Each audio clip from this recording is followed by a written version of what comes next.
చంద్రగ్రహ మహిమ. దదిశంకతుషారాభం క్షీరోదార్ణవ సంభవం నమామి శశినం సోమం శంభోర్మకుటభూషణం.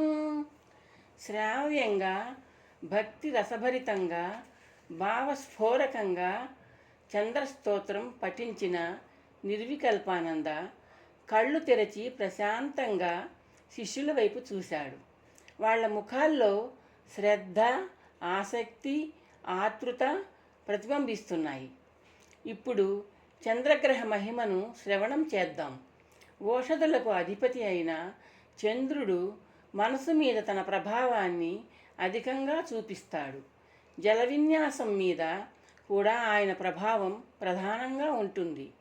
పౌర్ణమి నాడు పూర్ణచంద్రుణ్ణి చూడగానే ఆయన కిరణాల కాంతి తనను సృశించగానే సముద్రం తన తరంగ హస్తాలను సుదీర్ఘంగా దాచుతూ ఎగసిపడటం మనం చాలాసార్లు చూసి ఉన్నాం, చూస్తూనే ఉంటాం.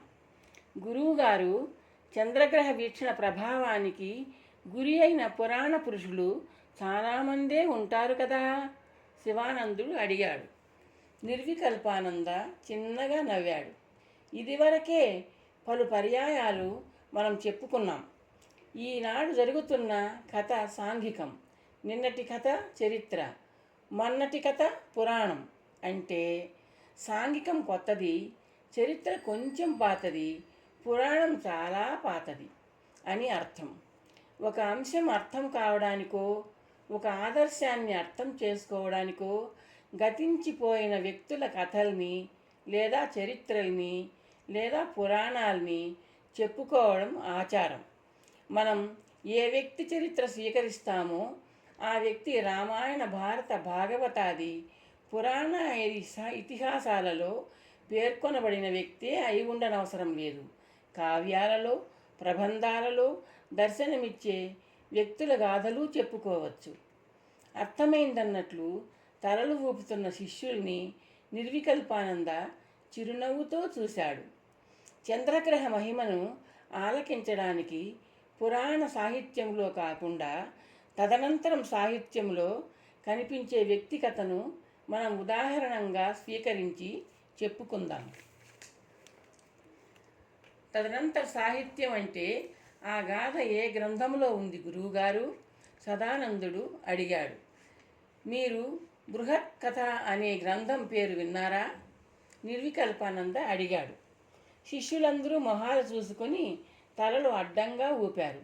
బృహత్ కథ అనేది ఓ సాహిత్య గ్రంథం. గుణాఢ్యుడు అనే ప్రాచీన మహాకవి ఆ గ్రంథాన్ని పైశాచీ భాషలో రాశాడు. పైశాచీ భాష? చిదానందుడు ఆశ్చర్యంతో అన్నాడు. ఆ భాష ఎవరికి అర్థమవుతుంది గురువుగారు? ఆ భాష తెలిసిన వాళ్లకు అర్థమవుతుంది. అయితే ఆ భాష తెలిసిన వాళ్ళు అతి తక్కువ. అందరికీ ఆ మహత్తరమైన బృహత్ కథ అర్థం కావాలన్న మహదాశయంతో ఒక సంస్కృత కవి దానిని సంస్కృతంలోకి అనువదించాడు. ఆ కవి పేరు క్షేమేంద్రుడు. అనువాదానికి ఆయన పెట్టిన పేరు బృహత్ కథామంజరి. అయితే అది మూలంలాగా విస్తృతంగా లేదు. క్షేమేంద్రుడు దానిని సంక్షిప్తం చేశాడు. బృహత్కథ మూలంలో లాగా సంపూర్ణంగా, సమగ్రంగా ఉండాలన్న ఆశయంతో సోమదేవుడు అనే కవి కథాసరిస్సాగరం అనే పేరుతో సంస్కృతంలోకి అనువదించాడు. కథాసరిస్సాగరం పేరు విన్నాం, చిదానందుడు అడ్డుతగులుతూ అన్నాడు. ఆ కథాసరిస్సాగరంలో చంద్రుడి వీక్షణ ఫలితాలను వ్యక్తం చేసే గాథ ఒకటి ఉంది. ఆ కథలో పాత్రకు సంభవించిన కష్టనష్టాలకు కారణం చంద్రగ్రహం వక్ర దృష్టి అని చెప్పకపోయినప్పటికీ నవగ్రహాలలో చంద్రగ్రహ వీక్షణ సక్రమంగా లేనందువలనే అలాంటి విపత్కర పరిస్థితులు దాపురించాయని మనం నిర్ధారించుకోవడం తప్పు కాదు. ప్రతి ప్రాణి జీవనం మీద నవగ్రహాల ప్రభావం ఉండి తీరుతుంది కదా. మీరు చెప్పింది తార్కికంగా, సమంజసంగా ఉంది గురువుగారు. ఆ కథ వినిపించండి, విమలానందుడు ఉత్సాహంగా అన్నాడు. తర్కబద్ధంగా లేని అంశానికి విశ్వసనీయత ఉండదు.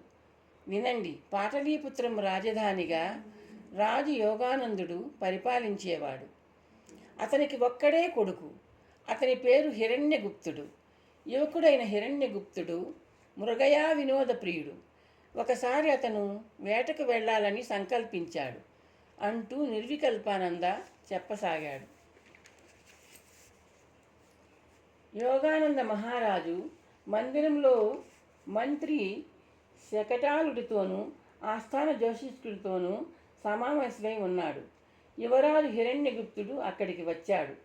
మహారాజు పుత్రుడి వైపు ప్రేమానురాగాలతో చూశాడు. తన ఏకైక పుత్రుడు అందగాడు, ఆయానుబాహుడు. ఆ అందం, ఆ టీవీ తన నుండి అందిపుచ్చుకున్నాడు. ఏమిటి హిరణ్య, ఏం కావాలి? యోగానంద మహారాజు కంఠంలో వాత్సల్యం ధ్వనించింది. మీ అనుమతి నాన్నగారు, హిరణ్యగుప్తుడు చిరునవ్వుతో అన్నాడు. దేనికి? వేటకు వెళ్ళడానికి. అందుకైతే మా అనుమతితో పాటు ఆశీర్వాదం కూడా లభిస్తుంది, మహారాజు నవ్వుతూ అన్నాడు. వెళ్ళిరా, తగిన పరివారాన్ని తీసుకువెళ్ళు. ఒక్క క్షణం ప్రభువులు మన్నించాలి. ఆస్థాన జ్యోతిష్కుడు వినయంగా అడ్డు తగిలాడు. ఏమిటి ఆచార్య? మహారాజు ప్రశ్నించాడు. యువరాజు గారి జాతకరీత్యా గ్రహవీక్షణం శుభంగా లేదు. లేకపోతే? వెళ్ళబోతున్న హిరణ్యగుప్తుడు ఆగి వాలుగా చూస్తూ ప్రశ్నించాడు. వేటకు వెళ్ళడం శ్రేయస్కరం కాదు. ఎవరికి? యువరాజు హిరణ్యగుప్తుడు గంభీరంగా అడిగాడు. మాకా? అరణ్యంలోని క్రూర జంతువులకా? కుమారుడి మాట విని రాజు గొల్లున నవ్వాడు. మంత్రి శృతి కలిపాడు. నవ్వు ఆపి రాజు జ్యోతిష్కుడిని సూటిగా చూశాడు. ఆచార్య, యువరాజు రంగారు యుద్ధానికి వెళ్ళడం లేదు. అంత పట్టింపు అవసరం లేదు. ప్రభువులు చిత్తగించాలి. యువరాజులం గారి జాతకరీత్యా గ్రహవీక్షణ. హిరణ్యగుప్తుడు వెటకారంగా నవ్వాడు. గ్రహవీక్షణ తారతమ్యాలు ఆత్మస్థైర్యం లేని వారికి ఆచార్య. చిత్తం.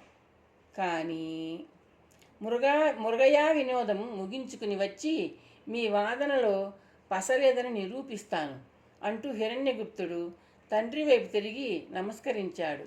నాన్నగారు. విజయోస్తు. యోగానంద మహారాజు చేయెత్తి దీవించాడు.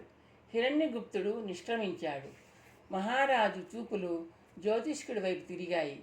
ఆచార్య, ఆత్మస్థైర్యం గురించి మా యువరాజు అభిప్రాయాన్ని గుర్తుంచుకొని జాతక గణన చేస్తూ ఉండండి. చిత్తం. మన్నించాలి. మితిమీరిన మొండి ఆత్మస్థైర్యానికి కూడా గ్రహవీక్షణే కారణం మహారాజా. ఆస్థాన సిద్ధాంతి చిరునవ్వు నవ్వుతూ అన్నాడు. ఇది వేటకు అనువైన సమయం కాదు.